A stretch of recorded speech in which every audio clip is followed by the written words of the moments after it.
আসসালামু আলাইকুম। এমএইচএস মাইন্ডেভিড ইউটিউব চ্যানেলে আপনাকে স্বাগতম। যদি আপনি আমাদের চ্যানেলে নতুন হয়ে থাকেন তাহলে আমাদের চ্যানেলটিকে সাবস্ক্রাইব করে দেবেন এবং পাশে থাকা বেল আইকনটি ক্লিক করে রাখবেন। আর যদি এই ভিডিও থেকে আপনার একটু হলেও সহযোগিতা আমাদের কাছ থেকে পেয়ে থাকেন তাহলে ভিডিওটিতে লাইক করে দেবেন এবং আপনি পরবর্তীতে কি ভিডিও পেতে চান সেই বিষয়ে কমেন্ট করে দিতে পারেন।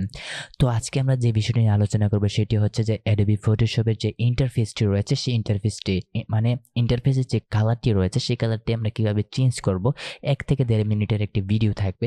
ইন্টারফেসটি চেঞ্জ করার জন্য উপরে যে ফাইলের সাথে এডিট বাটনটি আছে এখানে ক্লিক করব। এখানে ক্লিক করার পর নিচে দেওয়া আছে প্রিফারেন্সে ক্লিক করার পর দেখতে পাচ্ছেন এখানে ইন্টারফেস এখানে প্রিফারেন্স দেন এখানে লেখা আছে ইন্টারফেসে ক্লিক করে দেবেন। ইন্টারফেসে ক্লিক করার পর দেখতে পাচ্ছেন এখানে কালার থিম, এখানে দেখেন কালার থিমে দেওয়া আছে ১, ২, ৩, ৪ 4টা কালার এখানে দেওয়া আছে। আপনি হোয়াইট করতে চাইলে হোয়াইটে ক্লিক দিয়ে এখানে ওকে করে দিবেন। এইভাবে প্রধানত আপনি কালারটাকে খুব চেঞ্জ করে একটু নতুনত্ব দেখতে পারবেন এবং কাজ করতে অনেকটা ভালো লাগবে। আপনার যেটা খুশি। সো আজকের ভিডিওটি ছিল এতটুকু পর্যন্তই। যদি আমাদের চ্যানেলে নতুন হয়ে থাকে বারবার বলছি আমাদের চ্যানেলটিকে সাবস্ক্রাইব করে দেবেন এবং ভিডিওটি ভালো লাগলে অবশ্যই লাইক দিয়ে দেবেন। Thank you so much. আসসালামু আলাইকুম।